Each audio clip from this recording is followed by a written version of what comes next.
Yo les potes, on se retrouve pour une nouvelle vidéo. Alors déjà je veux commencer par le petit speech annuel. Bonne année, bonne santé, meilleurs vœux, mais surtout gardez tous vos points sur votre permis les gars. Cette vidéo je vais essayer de la faire courte pour pas qu'elle prenne trop de temps et que vous allez jusqu'au fond de la vidéo. Parce que en gros c'est un sujet que moi j'avais besoin de... Quand j'ai acheté ma première moto sportive en fait j'avais pas trouvé de vidéo spécialement dédiée à ça. Et moi en fait j'ai vraiment fait beaucoup de recherches sur les forums etc. Donc même si cette vidéo fait 30 vues, 50 vues mais qu'elle sert vraiment à 2-3 personnes, bah je serais content. Parce que clairement moi ça aurait pu me permettre à ce moment là d'éviter de galérer tous les soirs à regarder sur des forums et de me faire engueuler par ma meuf parce que je passais mon temps sur les forums moto. Donc je vais vous parler aujourd'hui de rouler en sportive au quotidien. Donc faut savoir que moi j'ai pas pu essayer toutes les motos sportives comme vous pouvez le deviner. Ça fait un an que je roule en sportive, j'en ai eu malheureusement 3. Une ZX6R de 2008, je vous mets les photos de toute façon dans le montage. Une RS, donc celle-là je l'ai gardée tout d'abord de février à juillet, je suis tombé, à cause d'un ami il est tombé, donc bref on a fait une chute à 15 km/h dans un fossé, du coup la moto vendue, je l'ai fait reprendre par le garage. Les gars, dites-vous, c'est une chute à 25 km/h max, un tout droit dans un virage gauche qui a fini dans un fossé, dû à un évitement d'une moto. Donc s'il vous plaît les gars, respectez les distances de sécurité, c'est grave important et ça vous évite des chutes complètement connes comme celle-ci. Ensuite j'ai acheté une RSV4, malheureusement j'ai eu un problème de boîte de vitesse tout de suite en l'ayant eu, problème de crabeau de 4 qui sautait en fait, donc ça me faisait un faux point mort quand je passais de la 3 à la 4 au shifter.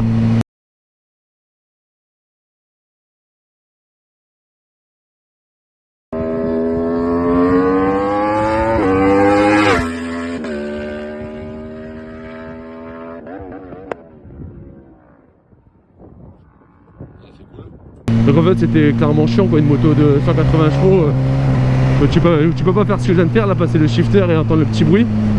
Et ensuite j'ai acheté celle-là fin septembre 2022. Donc moi je vais vous donner mon avis. Alors tout de suite déjà quand vous montez sur une sportive les gars, ne vous faites pas un avis tout de suite.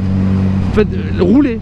C'est-à-dire que moi malheureusement quand on fait un essai on peut pas rouler 300 km, je suis bien d'accord avec vous. On est obligé de...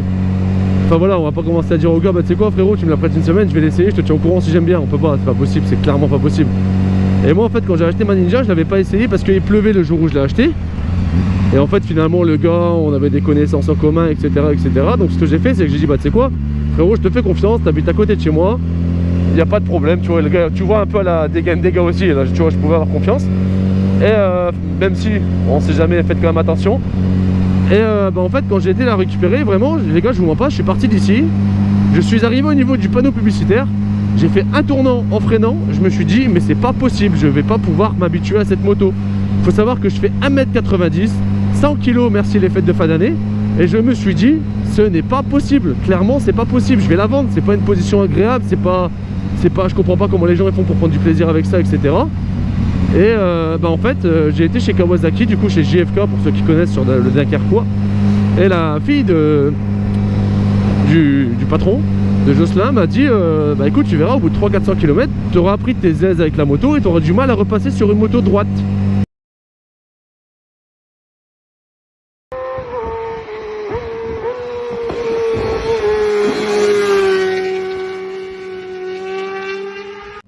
Bah écoute je vais essayer, donc résultat je tape une semaine en bécane, je suis parti à l'Enduropal du Touquet, donc c'est à peu près à 1h30 de chez moi en route nationale, en duo avec ma meuf derrière, c'est 2 degrés en mois de février, donc je vous laisse imaginer un peu l'état de mon corps le lendemain, j'étais en décomposition clairement.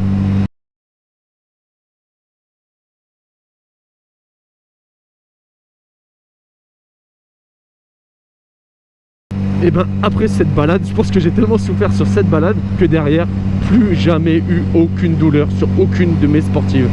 J'ai pu essayer du coup aussi un R1 2020 pardon.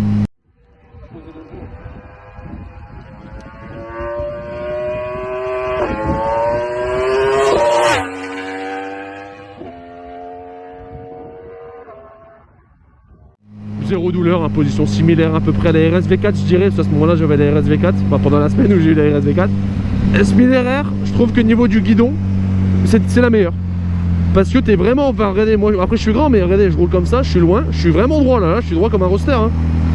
Après c'est sûr que quand tu te mets sous la bulle comme ça, oui, là ok le mal de dos et tout, oui, tu fais 1 heure de piste par exemple, tu verras que tu auras mal au dos, c'est normal. Mais voilà, je voulais juste vous dire qu'une sportive, n'hésitez pas à l'acheter. Que c'est pas, faut pas regarder les vies, en fait il faut faire votre propre avis déjà, vous montez dessus, vous faites ne serait-ce qu'un tour de pâté de maison, mais sachez que c'est tout à fait normal que vous ayez mal au dos, vous ayez mal ceci, c'est normal au début. Moi j'ai pas eu de douleur au dos par contre, j'ai eu beaucoup de douleur dans les poignets forcément. Mais je veux dire, au bout d'une semaine, fini, terminé, plus jamais eu aucune douleur. Maintenant je peux faire des grosses balades, il n'y a pas de problème. Je fais des 3-4 heures de balade dans la journée, j'ai zéro problème. J'ai vraiment zéro problème. Donc voilà, c'est tout ce que je voulais vous dire pour cette petite vidéo. Je pense que ça sert à rien d'aller plus loin de toute façon. Je voulais faire vraiment une vidéo courte pour dire d'aider les gens qui auraient peut-être besoin. Donc bah écoutez, n'oubliez pas de vous abonner, de liker, de commenter la vidéo les gars, c'est hyper important pour le référencement de la chaîne. Allez, bisous les gars.